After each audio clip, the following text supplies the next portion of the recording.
दोस्तों वैसे तो लोग अवैध संबंधों को बहुत छोटी मोटी चीज़ समझते हैं, लेकिन दोस्तों अवैध संबंधों में कभी कभार कुछ ऐसे कत्ल होते हैं कि जिन कत्ल के बारे में जब लोगों को पता चलता है तो लोग वाकई हैरान होते हैं और लोग ये सोचते हैं कि एक अवैध संबंध के पीछे जिसका तो दोष है वो तो इस दुनिया से गया तो गया, लेकिन उसके चक्कर में न जाने कितने ही निर्दोष ऐसे होते हैं कि जिनको अपनी जान गंवानी पड़ जाती है। और दोस्तों कई बार जो अवैध संबंध होते हैं ये पूरे के पूरे घर को तबाह कर देते हैं। इसलिए मैं आप लोगों से हमेशा कहता हूँ कि जो अवैध संबंध होते हैं ये एक ऐसी दीमक की तरह होते हैं जो इंसान के परिवार को धीरे धीरे खोखला करते रहते हैं। और इंसान को जब तक पता चलता है कि वो गलत रास्ते पे चल रहा है और उसका अंजाम बहुत ज़्यादा गलत होगा, जब तक बहुत ज़्यादा देर हो चुकी होती है, उसका जो पूरा परिवार होता है ये खोखला हो चुका होता है और वो एक ऐसे क्राइम के रास्ते पर चल पड़ा होता है कि जहाँ से लौटना उसके लिए पॉसिबल नहीं होता है। जब तक वो लौटता है जब तक बहुत ज़्यादा देर हो चुकी है।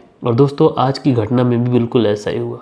एक महिला है जिसकी शादी हो चुकी है और उधर एक पुरुष है, उसकी भी शादी हो चुकी है, उसके 2 बच्चे भी हैं, लेकिन उसके बावजूद भी वो एक दूसरे के नज़दीक आते हैं, एक दूसरे के साथ में शारीरिक संबंधों में बनते हैं। और आए दिन जब ये लोग संबंध बनाने लगते हैं तो जो महिला है, इस महिला का जो ससुर होता है एक दिन उनको रंगे हाथों पकड़ लेता है।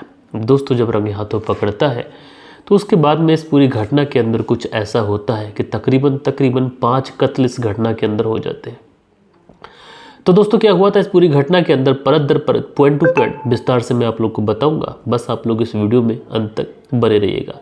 अच्छा, बहुत सारे लोग कमेंट्स करते हैं, तो कमेंट्स जो करते हैं तो वो हमारी किसी पुरानी वीडियो पे कमेंट्स कर देते हैं, इस वजह से उनका नाम मिस हो जाता है। इसलिए मैं आप लोगों से रिक्वेस्ट करना चाहूँगा कि आप लोग अगर कमेंट्स करा करें तो हमारा जो लेटेस्ट वीडियो होता है, जो हमारा जैसे आज के दिन हमारा वीडियो अपलोड हो रहा है, तो आप अगर कल कमेंट्स करना चाहते हैं तो आप हमारे इसी वीडियो पे कमेंट्स करेंगे, क्योंकि अगले दिन जो मैं कमेंट्स पढ़ता हूँ वो अपनी रीसेंट वीडियो के कमेंट्स पढ़ता हूँ। तो कोशिश करा करें कि 5 बजे से पहले हमारे रीसेंट वीडियो पे कमेंट कर दिया करें और आप लोग के जो भी कमेंट्स रहा करेंगे ये मैं अपने वीडियो में अपने व्यूवर्स के साथ में ज़रूर से ज़रूर शेयर करूँगा। तो दोस्तों आप लोग अगर किसी का बर्थडे विश करना चाहते हैं, किसी को किसी की सालगिरह की बधाई देना चाहते हैं तो ज़रूर से ज़रूर लिखिएगा।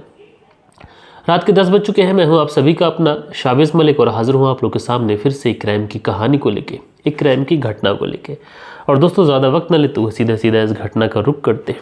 और दोस्तों आज की जो घटना मैं आप लोग को सुनाने जा रहा हूँ ये घटना है दिल्ली से सटे हुए गुरुग्राम की। और दोस्तों इसी गुरुग्राम में राजेंद्र पार्क थाना आता है और इसी राजेंद्र पार्क थाने के अंदर तकरीबन 24 अगस्त साल 2021 का वो दिन था कि जब पुलिस महकमे के जो भी कर्मचारी थे ये अपने कामकाज में लगे हुए थे। डेली का रूटीन सुबह आने के बाद में जो पुलिस वालों को काम रहता है उस काम में लगे हुए होते हैं, लेकिन इसी बीच में एक व्यक्ति की एंट्री इस पुलिस थाने के अंदर होती है। अब दोस्तों जैसे ही ये व्यक्ति पुलिस थाने के अंदर आता है तो जो इसकी हालत थी ये संदिग्ध थी।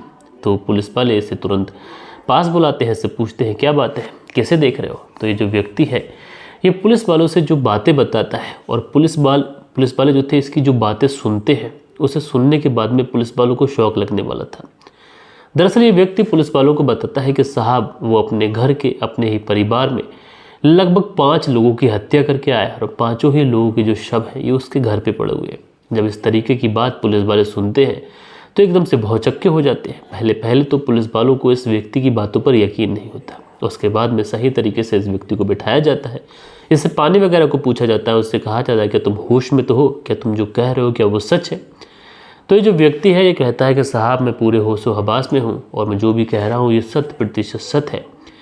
मैंने अपने ही घर के अंदर 5 लोगों की हत्या कर दी है और अगर तुम्हें यकीन नहीं होता तो तुम उस जगह पर जाकर देख लो।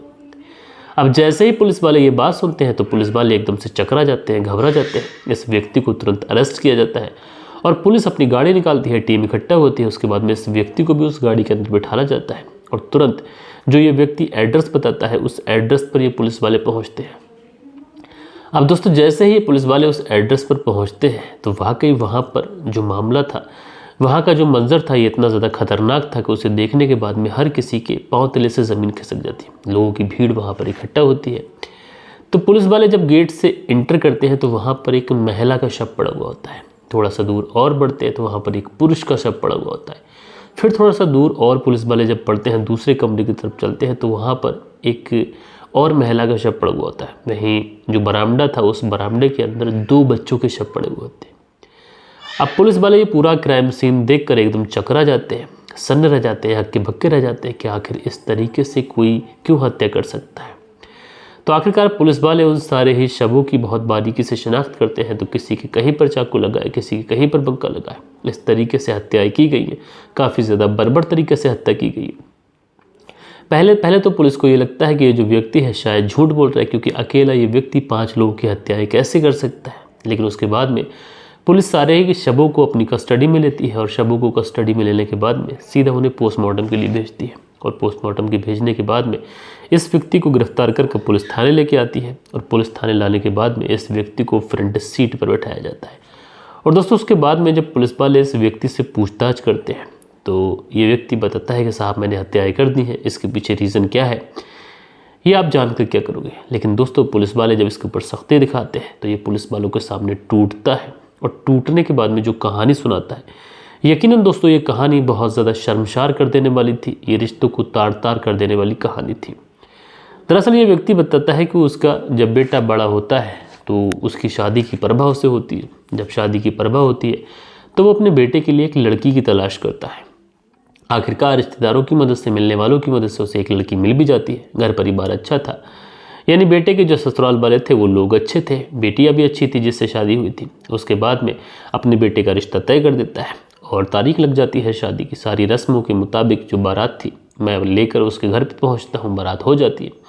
उसके बाद में वो जो लड़की थी जो मेरे बेटे की बहू बन के आई थी, ये कुछ समय तक तो मेरे बेटे के साथ में सही तरीके से रहती है, सब कुछ ठीक चल रहा होता है, दोनों में प्यार मोहब्बत सारी चीज़ें ठीक है।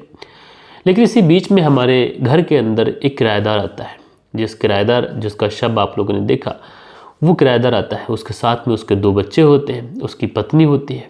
अब वो क्योंकि शादीशुदा फैमिली थी इसलिए हम भी उसे अपने किराए के मकान में रख लेते हैं। लेकिन दोस्तों जैसे जैसे वक्त गुजरता है वो जो किराएदार था कभी कभार ऐसा होता था कि घर में अकेला होता था, क्योंकि उसकी पत्नी कभी कभार मैके चली जाया करती थी। और इसी बीच में हम लोग भी काम के सिलसिले में बाहर चले जाते थे, मेरा बेटा भी चला जाता था, मैं भी चला जाता था। तो वो जो किराएदार था वो घर के अंदर अकेला होता था।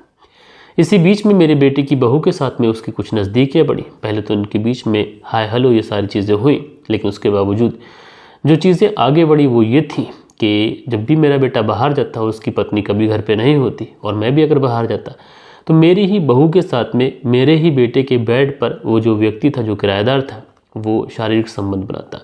और एक बार ये संबंध बनने का जो सिलसिला था ये लगातार चलता रहता है, क्योंकि एक बार बनने के बाद में ऐसा नहीं होता है कि कुछ चीज़ें रुक जाए, बल्कि इन्हें और बढ़ावा मिलता है, इंसान को और छूट मिलती है। इसी तरीके से ये जो किराएदार था ये लगातार उसके ही बेटे की बहू के साथ में शारीरिक संबंध बनाता रहता, और इन दोनों को एक दूसरे की लत इस कदर लग जाती है कि अब इन दोनों को न तो मान की फिक्र थी न तो मर्यादा की कोई टेंशन थी, और लगातार ये अपनी मान मर्यादाएं तोड़ रहे थे, लगातार एक दूसरे के साथ में फिजिकल हो रहे थे। एक दिन जब मैं अपने काम के सिलसिले में बाहर जाता हूँ उसी दिन ये लोग एक दूसरे के साथ में शारीरिक संबंध बना रहे थे, लेकिन उसी बीच में किसी वजह से मैं घर पर जल्दी लौट आता हूँ। अब जैसे ही मैं घर पर लौटता हूँ तो देखता क्या हूँ, मेरे जो बेटे की बहू है ये मेरे ही किराएदार के साथ में आपत्तिजनक हालत में है, उसकी बाहों में है। जब इस तरीके से मैं अपनी बहू को देखता हूँ तो मैं इतना ज़्यादा आग बबूला हो जाता हूँ कि उसी समय मैं फैसला करता हूँ कि इन लोगों को इस दुनिया से हमेशा हमेशा के लिए विदा कर देना चाहिए। उसके बाद में सबसे पहले मैंने अपनी बहू की हत्या की, उसके बाद में वो जो व्यक्ति था किराएदार उसकी हत्या की, उसके बाद में उसकी जो पत्नी थी उसकी हत्या की, उसके बाद में उसके जो 2 बच्चे थे उन दोनों की भी हत्या की, और उसके बाद में उस व्यक्ति ने जाकर पुलिस में सरेंडर कर दिया कि उसने 5 लोगों की हत्याएँ की हैं।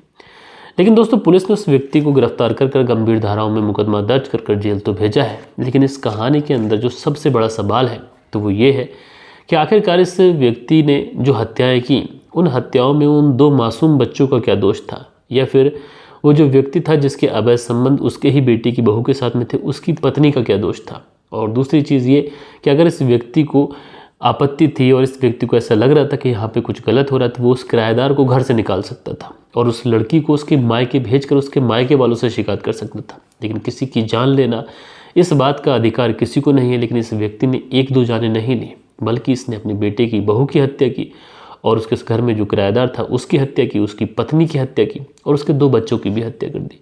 अब दोस्तों आप लोग इस पूरी घटना के बारे में क्या कहना चाहते हैं, क्या सोचते हैं? इस व्यक्ति ने जो किया क्या वो सही था, या फिर इसके सामने कुछ और रास्ते भी थे? अपनी राय नीचे कमेंट्स बॉक्स में ज़रूर से ज़रूर बताइएगा। और दोस्तों कल के दिन जिन लोगों के भी कमेंट्स आए हैं अब वक्त होता है कि उन लोगों के कमेंट्स पढ़े जाएं। दोस्तों हमारे वीडियोस पे जो कल के दिन कमेंट्स आए इसमें पहला कमेंट्स है धर्मेंद्र कुमार का। लिखते हैं, गुड नाइट सर, आपकी कहानी रोज़ाना सुनते हैं लेकिन कमेंट्स रोज़ नहीं कर पाते हैं। तो भाई धर्मेंद्र कुमार जी, आपका बहुत बहुत शुक्रिया इस तरीके से प्यार दिखाने के लिए। यूज़र हैं, लिखते हैं, सर मैं मोहम्मद मिराज मुरादाबाद से आपकी कहानी सुन रहा हूँ। सर इसमें पड़ोसी को फांसी होना चाहिए। ये लड़की तो उसकी बेटी की दोस्त थी, यानी इसकी बेटी की जैसी थी। उसके बावजूद भी इसने ऐसा किया, इसको फांसी की सज़ा मिलनी चाहिए। तो भाई मोहम्मद मिराज जी, आपने प्यारा से कमेंट्स किया, आपका बहुत बहुत शुक्रिया। कुंदन पाल जी प्रणाम करते हैं। तो भैया प्रणाम, कैसे हैं? नारायण कुमार अपना प्यारा सा कमेंट्स करते हैं, भैया शुक्रिया। उसके बाद में यूज़र है, लिखते हैं, गुड जॉब बीजी, विकी कालिया HP से। तो भाई आपका बहुत बहुत शुक्रिया। उसके बाद में जो अगला कमेंट्स है ये है रुद्रा कुमार हैं, लिखते हैं, सर आप कहाँ से हो एंड आपकी वीडियोज़ रोज़ देखता हूँ, बहुत कुछ समझता भी हूँ और आज के टाइम में क्या हो रहा है देश दुनिया में। तो भाई आपका बहुत बहुत शुक्रिया। उसके बाद में विमल कुमार हैं, लिखते हैं, सिर्फ फांसी होनी चाहिए। तो कल की वीडियो पे कुछ छोटे से थोड़े बहुत कमेंट्स थे, क्योंकि कल की वीडियोस पे व्यूज़ तो कुछ ज़्यादा आए नहीं थे, मुश्किल से 1000 गई है। तो वीडियोस पे या तो फिर इंप्रेशन डाउन हो गए या फिर कुछ ऐसा हो रहा है कि आप लोगों को हमारी वीडियोस पसंद नहीं आ रहे, क्योंकि लेंथ इस समय थोड़ी छोटी हो रही है। लेकिन मैंने आप लोगों से वादा किया हुआ है कि जैसे ही मैं अपने स्टूडियो में पहुँचूँगा मैं वीडियो की लेंथ बढ़ाऊँगा और आप लोग इस तरीके से कहानियाँ सुनेंगे कि शायद आपने इस तरीके की कहानी सुनने का अनुभव पहले ना किया हो। तो आप लोग अपना प्यार दिखाए रखिए, सपोर्ट दिखाए रखिए। थोड़े दिनों की बात है, उसके बाद सारी चीज़ें नॉर्मल हो जाएंगी, हम लोग अपने स्टूडियो में पहुंच जाएंगे, सब कुछ ठीक हो जाएगा। तो दोस्तों हम लोग इस तरीके की क्राइम की कहानियाँ लेके आते रहते हैं और मिलेंगे आप लोगों के साथ में कल के दिन किसी और क्राइम स्टोरी के साथ में। जब तक के लिए अपना ख्याल रखें, देश का ख्याल रखें, परिवार के रिश्तों की अहमियत को समझें। जय हिंद, जय भारत।